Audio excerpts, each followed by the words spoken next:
Assalamualaikum warahmatullahi wabarakatuh. Waalaikumsalam warahmatullahi wabarakatuh. Waalaikumsalam warahmatullahi wabarakatuh. Good night, everyone.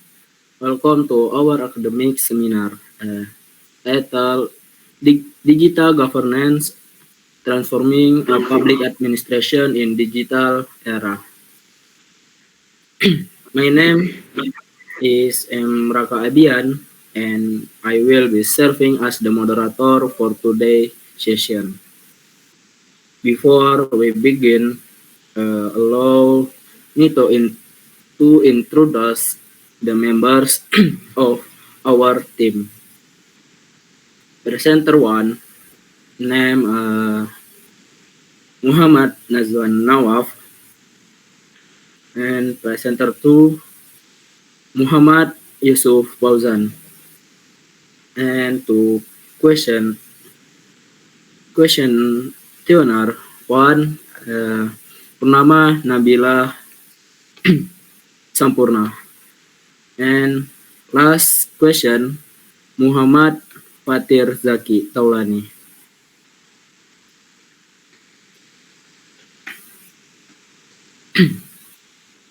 Why this topic matters?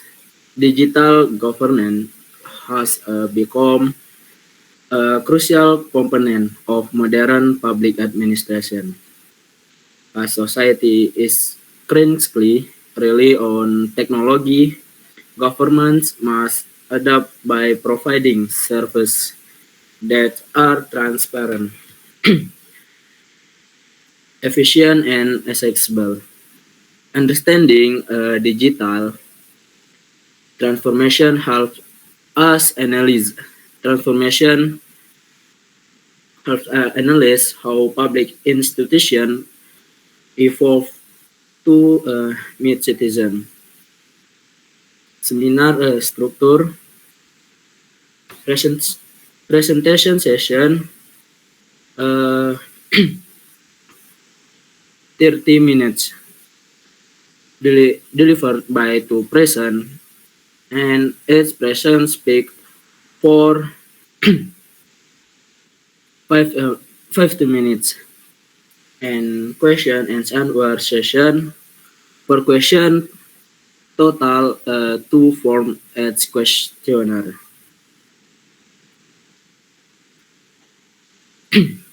With the overview, let's begin my presentation.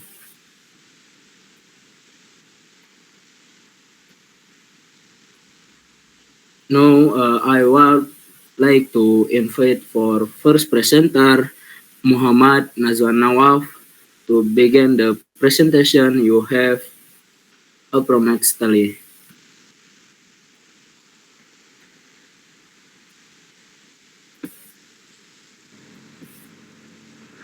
Okay, thank you, Raka. Allow me to introduce myself. My name is Muhammad Najunawaf. My number ID is 66702501116. I have the honor of presenting on the topic of digital governance, transforming public administration in the digital era. Let's begin with the first slide. This problem introduction. In the modern era, societies around the world are experiencing rapid digital transformation. This change impact not only business and communication, but also how government function and interact with their citizens. Traditional governance system often bureaucratic, rigid, and slow struggle to keep pace with this transformation. Citizens today expect government service to be efficient, transparent, and accessible anytime and anywhere, reflecting the convenience they experience in the private sector. However, the reality in many countries, including Indonesia, is that public service delivery remains highly dependent on manual process, long waiting times, complex administrative procedures, frequent error in documentation, and lack of interinstitutional coordination are common problems. Their challenges reduce public trust, hinder economic development, and weaken governance accountability. Furthermore, traditional systems often create opportunity for corruption, such as bribery, illegal fees, and hidden administrative shortcuts. Without standardized digital procedures, many interactions occur without proper documentation, leaving room for manipulation. Therefore, the digitalization of government, also known as digital governance, is not just a trend, it has become an urgent necessity to modernize public administration, improve service quality, and ensure fair, accountable, and inclusive governance. Digital governance provide an opportunity for governance to redesign administrative process, increase transparency, strengthen public participation, and integrate technology into all aspects of governance. Next slide, please.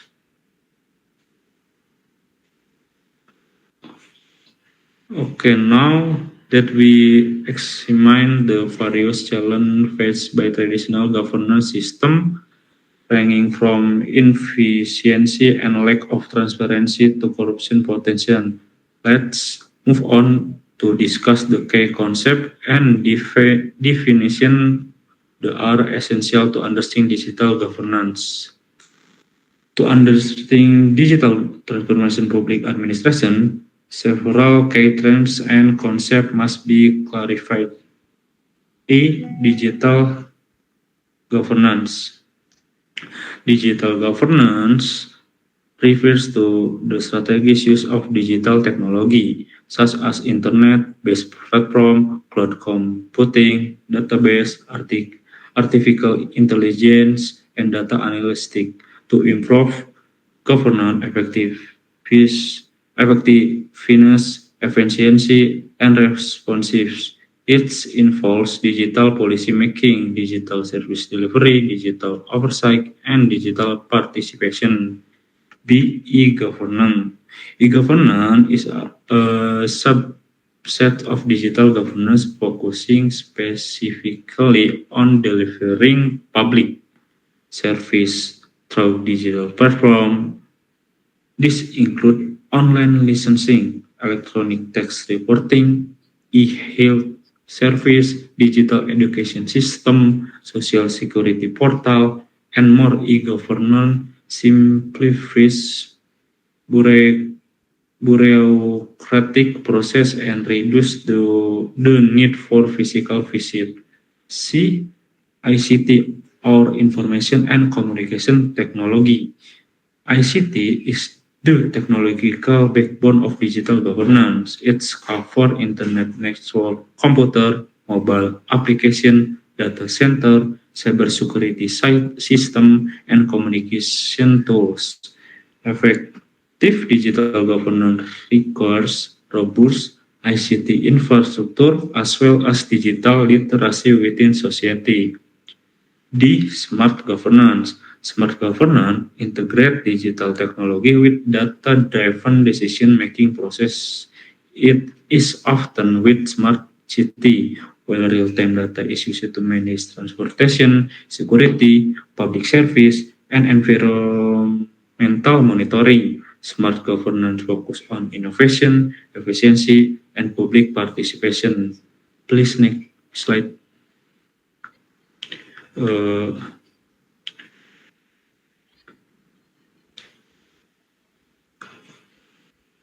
Okay, current condition in Indonesia and global context. Having established this fundamental definition and concept, well, now look at the real-world implementation, examining both global best practice and specifically Indonesia current situation. Around the world, pioneering countries have shown the digital governance can revolutionize public administration. Estonia, now as the world's most advanced digital nation, Estonia provides 99% of public service online, including election. Its extra system seamlessly connects government database. Singapore dropped its Smart Nation initiative. Singapore integrates AI, IoT, and real-time analytics for transformation, public safety, and health service. South Korea, now it's for comprehensive e-governance system. South Korea use digital tools to improve education, taxation, and administration coordination. There's global-based democracy that digital government is not merely a technological upgrade but a long-term national strategy. Indonesia current status. Indonesia has made significant progress but still face major challenges. The government has launched several initiatives. SPBE, or Sistem Pemerintahan Berbasis Elektronik. SPBE integrates all digital system across ministries and local governance. Its goal is to ensure consistency, reduce duplication, and increase interoperability among institutions. The Online Single Submission or OSS. OSS is a digital platform for business licensing. It simplifies investment procedure and reduce bureaucratic delay, promoting economic growth and ease of doing business. C. Smart City Program. Please next slide.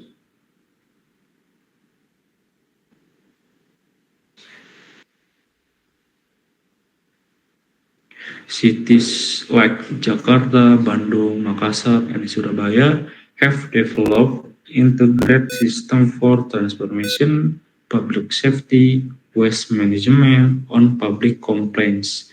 Jakarta Smart City Command Center use big data and digital monitoring tools. The digital identity. Indonesia is moving toward implementing a digital identity system. It aims to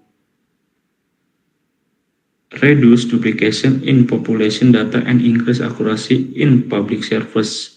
Although progress is visible, implementation is consistent. Challenges include disparities in internet access, limitation in digital infrastructure, and varying level of commitment among regional government. This development shows significant progress, yet challenges such as a digital divide, limited infrastructure, and consistent implementation still persist. Next. Please next. Okay. We've seen the practical application and current state of digital governance. Now, to gain a deeper understanding, we need to examine the theoretical frameworks that support the implementation of digital government. Digital government is supported by several theoretical models. New Public Management or NPM. NPM emphasizes efficiency, customer orientation, and performance-based management. Digital governance aligns with NPM by reducing bureaucracy, making service result oriented, and encouraging innovation within public institutions, and be good governance. Good governance requires transparency, accountability, participation, equity, and effective digital platform help achieve these principles by enabling open data policies, supporting online public consultation, increasing administrative transparency, and see next slide.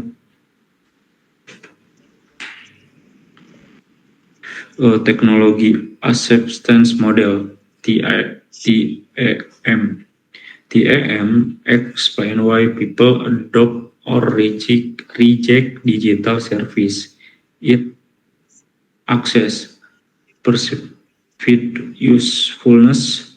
Does the digital service improve their tasks?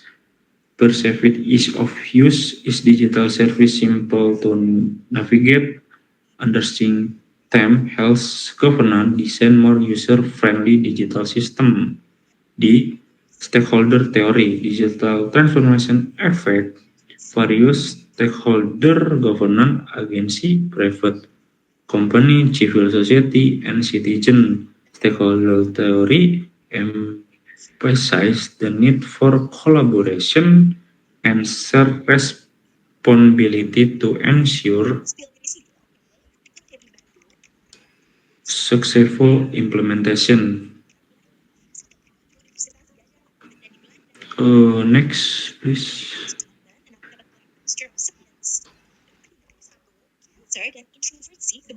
No.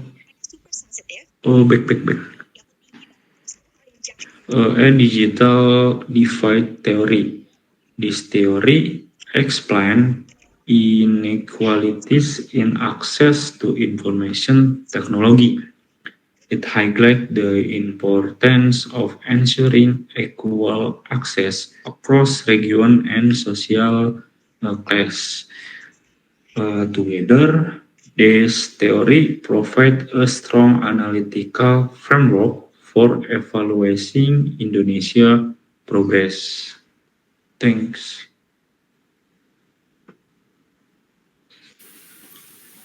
Okay, thank you very much, Nazwan, for your detailed explanation. Now, let us continue with our second presenter, Muhammad Yusuf Fauzan. The floor is yours for the next 15 minutes. Alright, before it, thanks for moderator Raka. Let me introduce myself before it. My name Muhammad Yusuf Fauzan, NIM 6670 250128. Okay, let me continue presentation from Nazwan. Relevant theories and frameworks. Sorry, moderator Raka, for next slide. Challenge and opportunities. Challenge. One, digital divide, unequal access to internet and digital technology persists between urban and rural areas. In remote regions, limited infrastructure and low digital literacy hinder adoption of digital service. And two, cyber security threats. Cyber attack that leaks identity, thief, and system vulnerabilities are major risks. Without strong cybersecurity measure, digital governance can expose sensitive information. Three, resistant to change. Many public officials prefer traditional system. Resistant areas due to fear of technological complexity, lack of training, and organizational culture. And 4, funding and resource constraints. Digital infrastructure requiring significant investment. Many regions lack sufficient budget for full-scale implementation. Okay, next slide, moderator.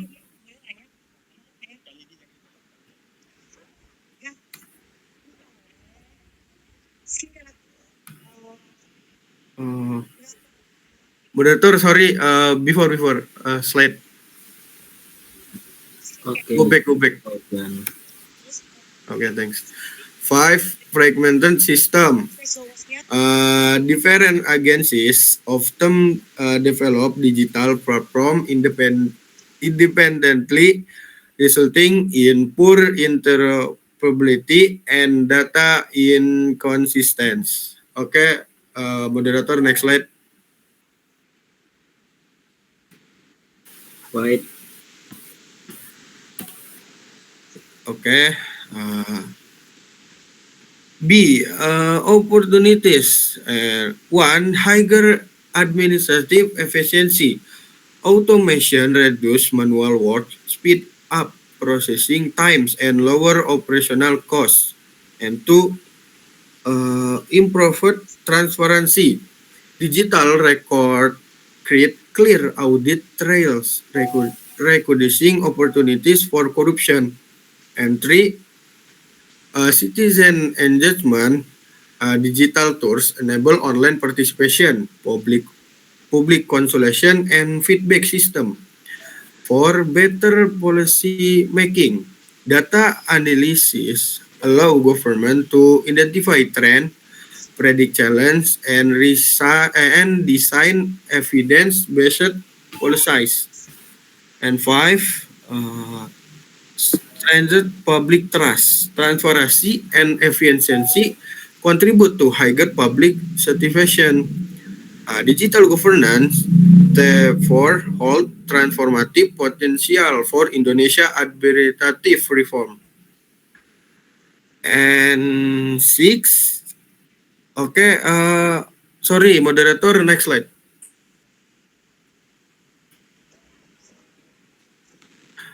We have case study and supporting data. In here, Jakarta Smart City. Jakarta use digital command center equipped with big data analytic. Applications such as Jaki help citizen access information and report issue. Real-time data support decision making in emergencies. B, e-filing and e-billing system. Indonesia tax administration has transformed significantly through digital reporting. In 2023, more than 18% of taxpayer use online platform, demonstrating strong digital adoption. C, Estonia X-Road system. Estonia success come from a unveiled digital architecture that connect government database. Citizen use a single digital ID to access almost all service. D, Singapore Smart Nation.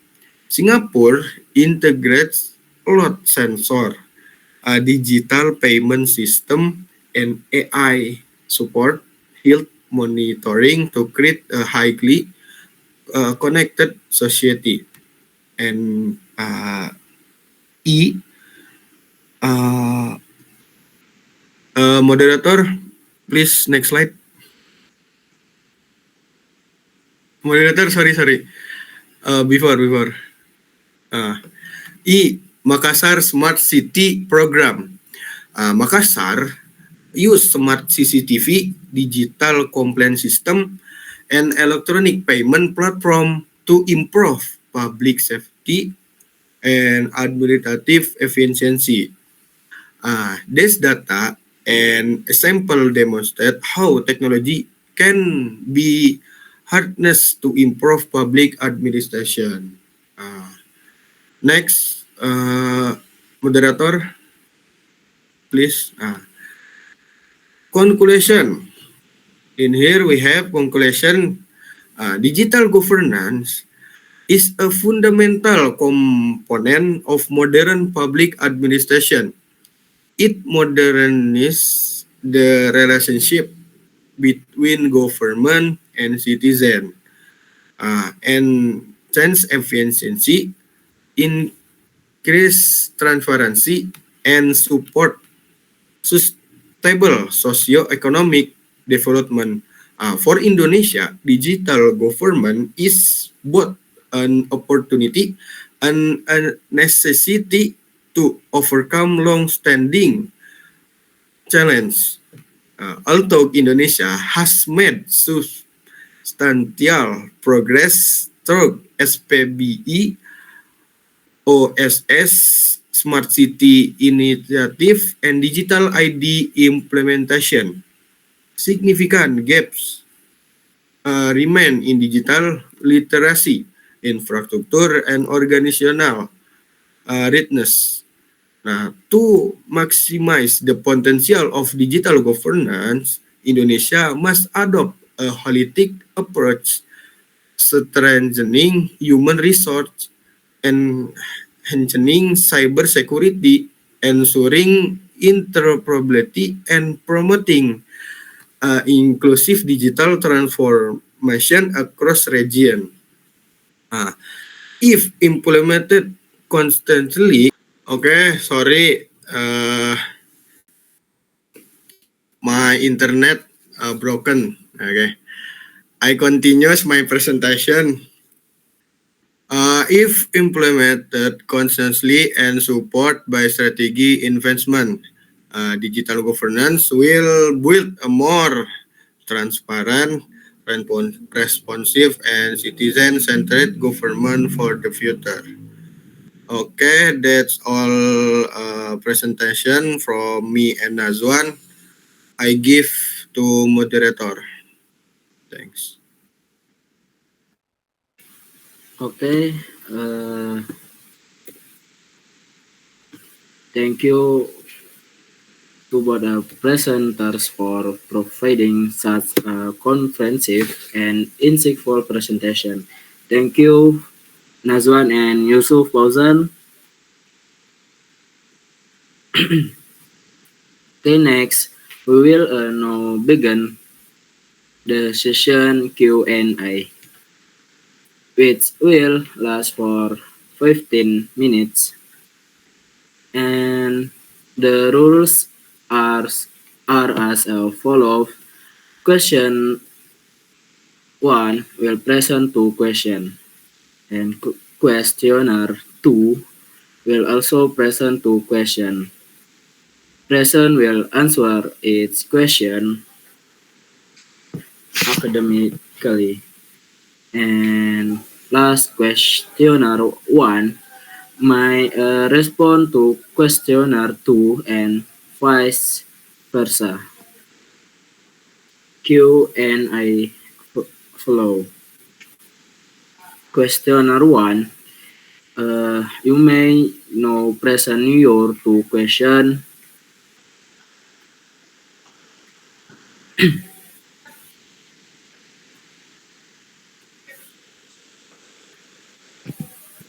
Sorry.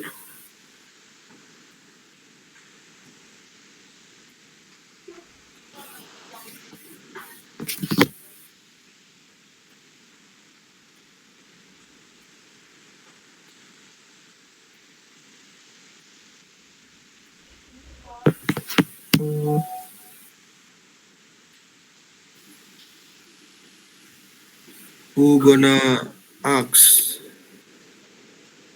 Who wanna ask? Question 1. Uh,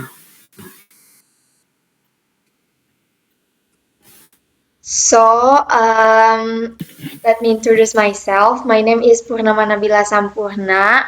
Sorry. On mic. On mic.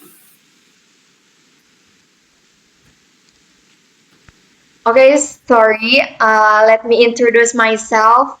My name is Purnama Nabila Sampurna, and my NIM is 66 70 25 0105. I will ask you about the material you guys present. How can digital governments reduce corruption in public service? Thank you.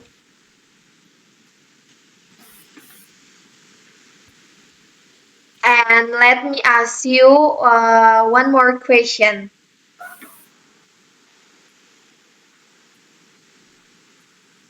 The question is, what are the biggest obstacles Indonesia face in adoption digital governance?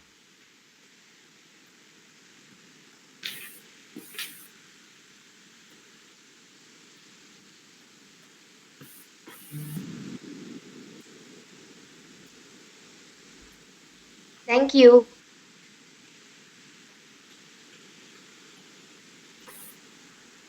Okay. Nabila. Thank you for question. Sorry.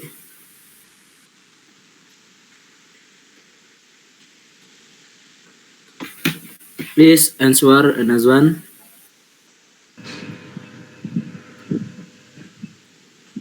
Okay, Raka, thank you. I will answer Nabila question.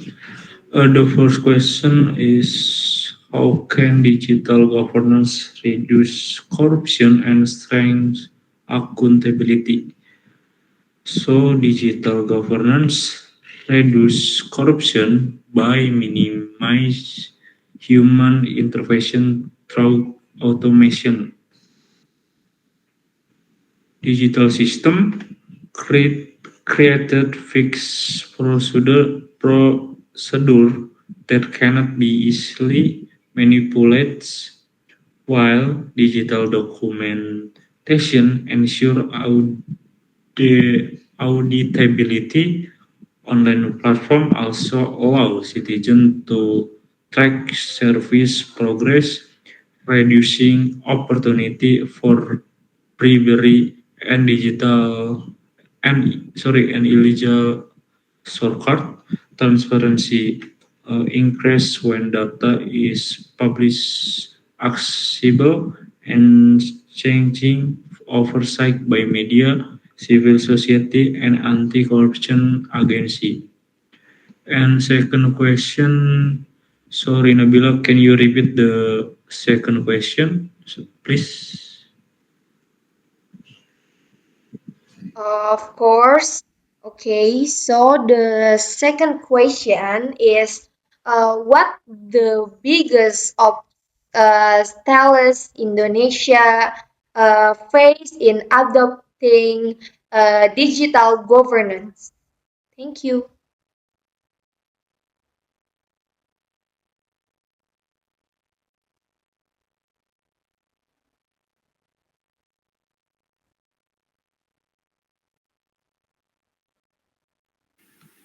Okay, Nazwan, if you don't answer the question, I will answer the question from Nabila. Okay, Nabila, good question. I will answer your question. Which emerging technologies will play the biggest role in the future of digital governance? That's your question, Nabila, right? Yeah. Okay, Yes. I will answer. Artificial intelligence, or we call AI, will enhance automation and predictive decision making in public service. Big data will support real-time analysis and evidence-based policies. The Internet of Things or IoT will enable smart city solution that manage transformation, environment, and public safety. Blockchains may also improve data security and transparency. These technologies combined will create more intelligent, integrated, and responsive governance system. Nabila, that answer for me. That's enough. Yes, thank you. Yes. Okay, moderator. Next question. Okay, is there any response from the question, Nabila?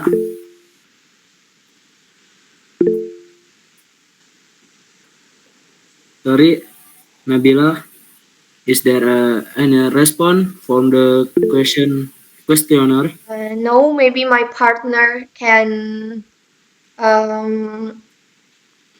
tell the answer. Okay, I want to respond the question from Nazwan and Fauzan. Okay, the first response of first question. Okay, Nazwan, your explanation clearly highlight how digital governance minimizes corruption by reducing human discretion and increasing transparency. The emphasis on automated process and traceable digital records process and digital record effectively show why corrupt practice becomes more difficult and difficult to hide. The point about open data empowering citizens to monitor government activities is particularly strong as it commends digital governance to broader accountability mechanism. Okay, and the response of the second question from Fauzan. Okay, your answer is accurately identifies the structural and institutional challenge Indonesia Indonesia face in digital transformation. The mention of limited infrastructure and low digital literacy captures the socio-economic barriers. Will cybersecurity threats underline the technological vulnerabilities? The observation about bureaucratic resistance is also important as internal culture often determines the success of digital reform. Okay, that's me. So, thank you.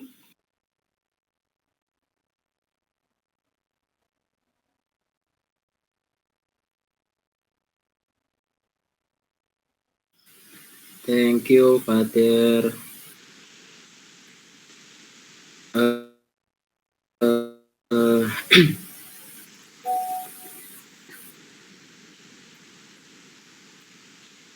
Please answer, Yusuf or Nazwan. Yusuf. From me, that good opinion from Fatir.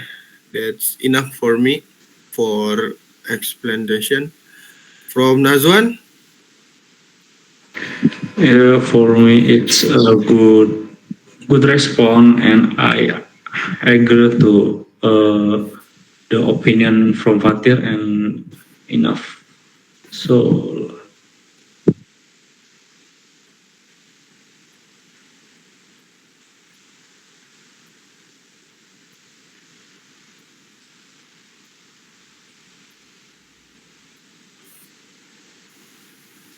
Raka, moderator, next question, please. Okay. Sorry.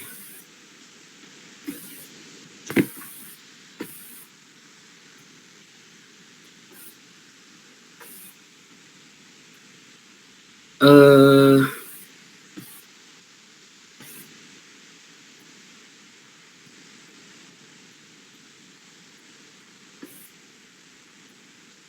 okay. Questioner 2, please deliver your 2 questions. Okay, thank you, moderator. Give me the fursoh. Okay, I want I want to ask to presenter and my question. My first question is it why okay, why is the technology acceptance model or TAM crucial for designing digital public service? Okay, that's the first question from me. And the next question, it is which emerging technologies will play the biggest role in the future of digital governance. Okay, that's are questions from me. Okay, thank you, thank you, thank you, thank you. Fatir, sorry. Your second question is question from Nabila. Why you repeat second question from Nabila, Fatir?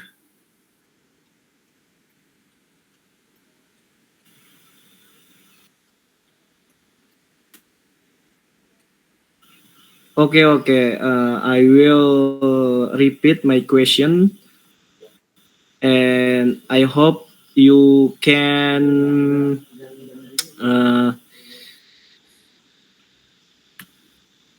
Wait a minute. Wait a minute. Wait a minute.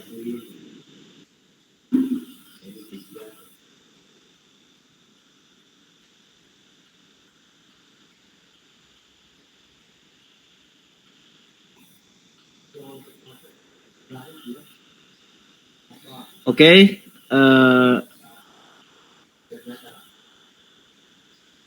My second question are what are the most significant barriers preventing widespread adoption of digital service in Indonesia? Okay, that's the question.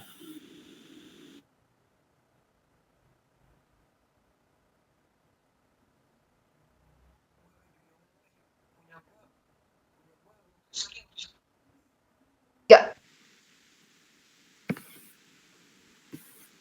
Okay. Good question, Fatir. Please answer the question, Nazwan. okay, thank you Raka. I will answer the first question from Fatir. The question is why is the technology acceptance model TAM crucial for designing digital public service? So TAM provide insight into user behavior by assessing perceived usefulness and perceived ease of use.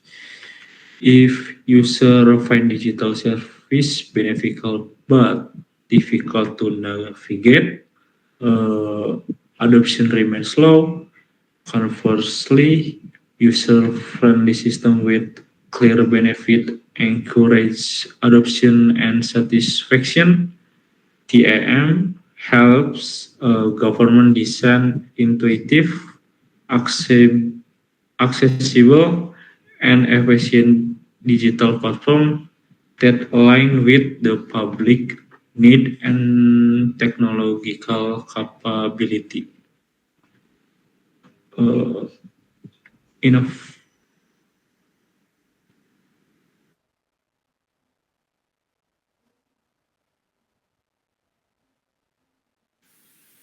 Okay. Fauzan, please answer the question 2. Okay, before it, sorry moderator Raka, I forget the question. Second question from Patir. Please Patir repeat question. The second your question Patir. Can you repeat? Yes.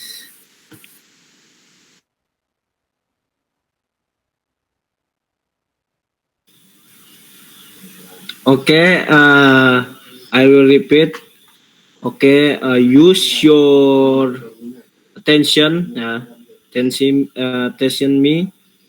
Okay, the second question from me is, what are the most significant barriers preventing widespread adoption of digital service in Sayang, belum Indonesia? selesai. Okay, that's from me. Understand? Yes, understand. I hear. Stop dulu, stop. Yeah. Patir, let Patir, me. you're not listen. I listen the question from Patir. I repeat question. Yes. Can you repeat? I will repeat. Okay. What are the most significant barrier preventing widespread adoption of digital service in Indonesia? Right, Patir? Okay, right. I hear Nabila. I hear. Kalem, Let Bentar. kalem guys, let kalem guys. me let me answer. Patir, let me answer. Okay. Yes, Fauzan. Okay. Let me answer your question. Is the major barrier include limited infrastructure in rural areas, disparities in digital literacy, included training among civil servants, and even policy implementation across regions. A lack of interoperability among institutional digital platform also creates inefficiencies. Additionally, cybersecurity concern discourage user trust and limit adoption of digital service. That Fatir. Fatir, can you hear me? I am heard.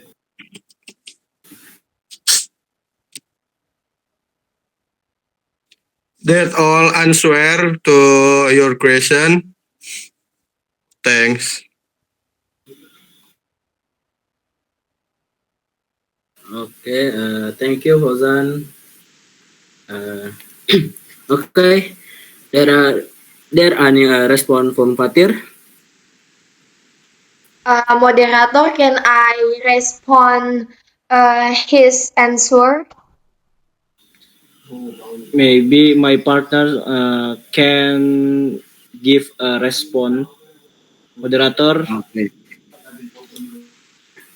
Ya, Nabila respond to Fauzan.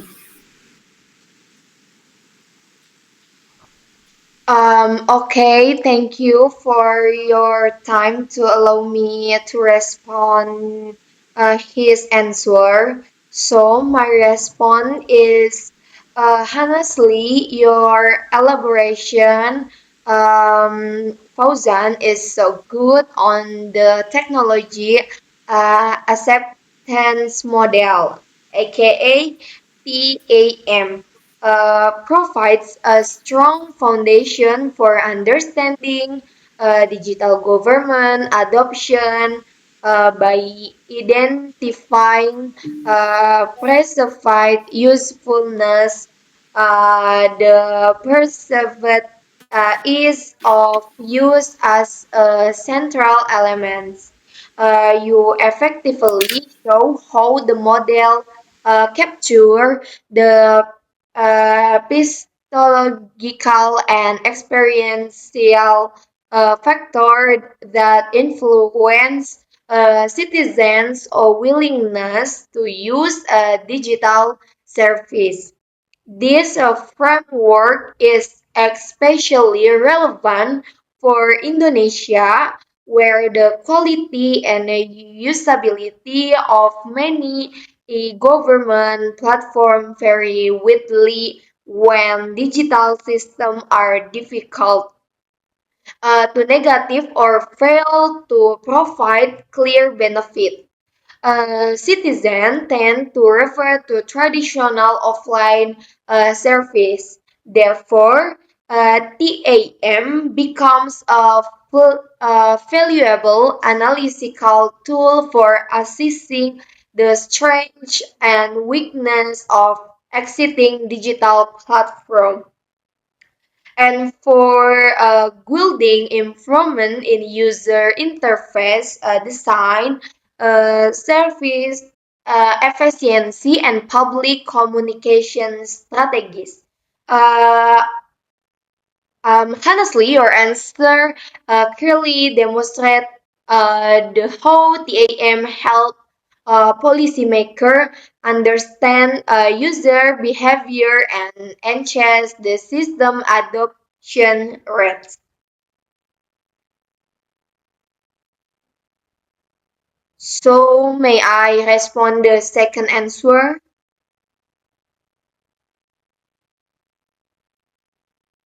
Yes, please to answer to second.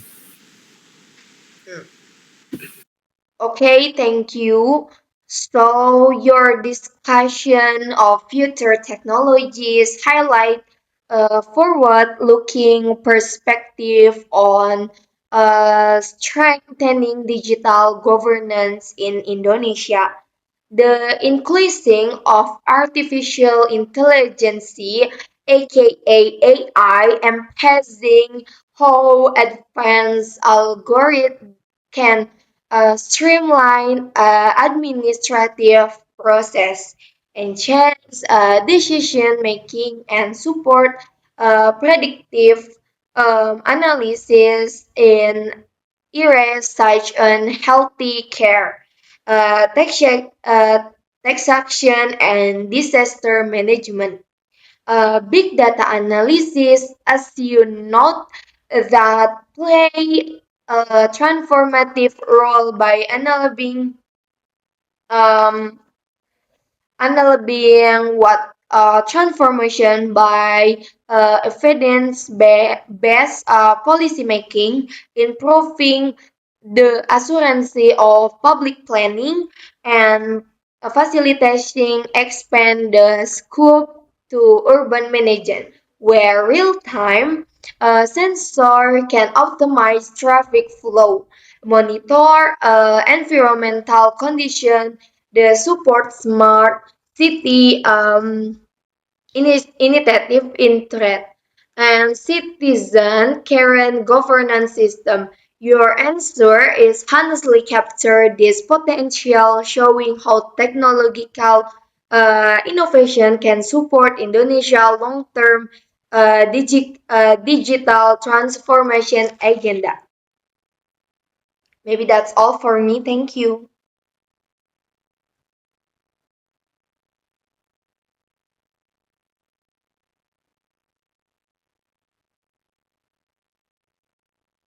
Kan, gue mau dikit lagi.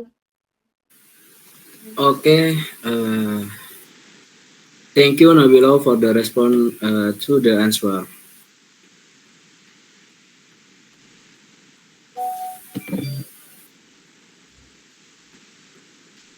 And thank you, but for the stimulating discussion. Uh, Allow me to summarize the key points from today's seminar. Aduh, pusing. Main forms the presentation.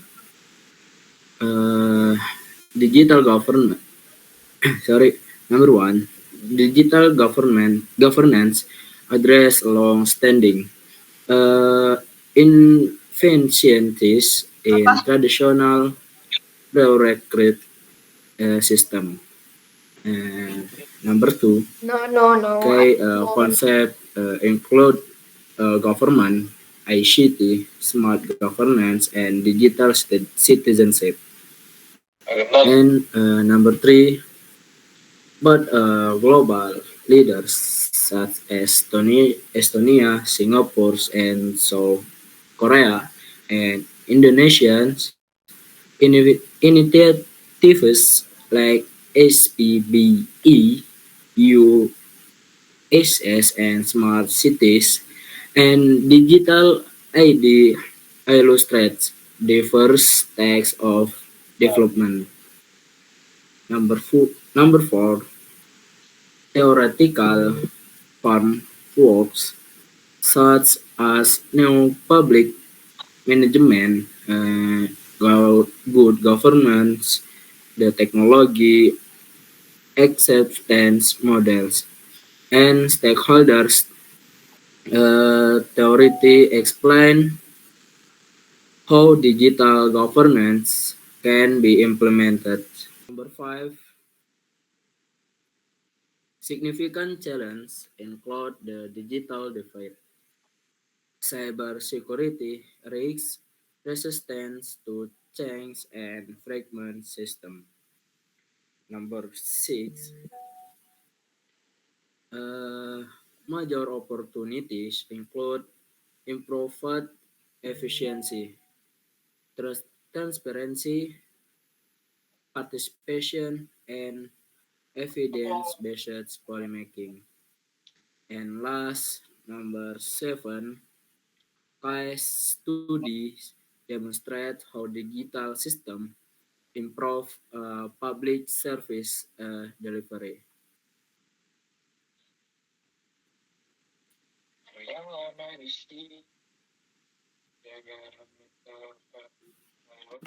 Uh, Insight from the Q&A session, uh, digital governance reduce corruption through transparency and automation.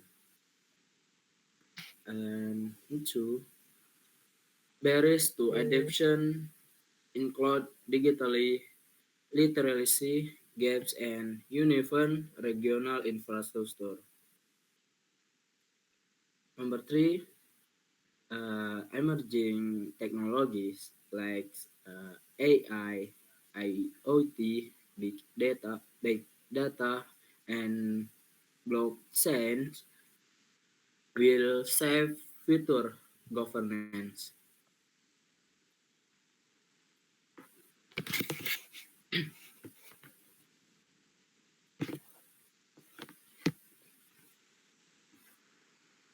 Uh, Sorry,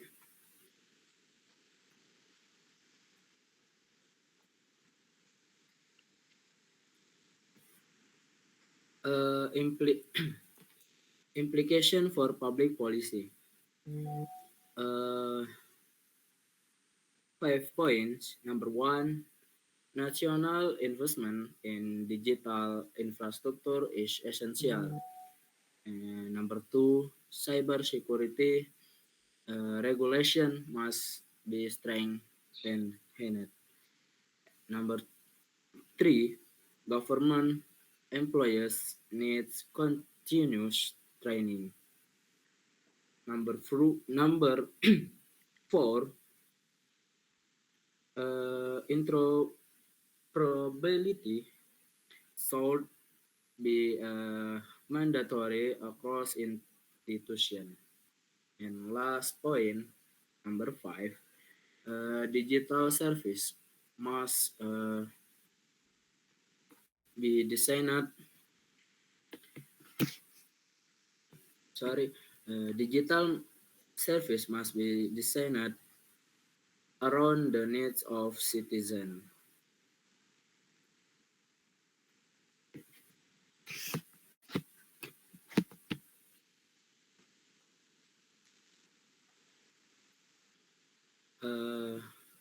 Okay, ladies and gentlemen, thank you to our presenters and questioners for their valuable contribution. And thank you to our audience for your attention and engagement. Today, discussion highlight the importance of digital governance in creating a more transparent, efficient, and responsive public administration system. Uh, as a reminder, the PPT file used in today presentation and the YouTube video link of the seminar will be submitted through Spada or Google Drive as required. With that is officially concludes today's session. Thank you once again. Have a wonderful day. Thank you, Nazwan, Fatir, Nabila, and Yusuf Fauzan. See you next time, Thank you, guys. guys. You're welcome, Yes, moderator Raka. Assalamualaikum warahmatullahi wabarakatuh. Wabarakatuh.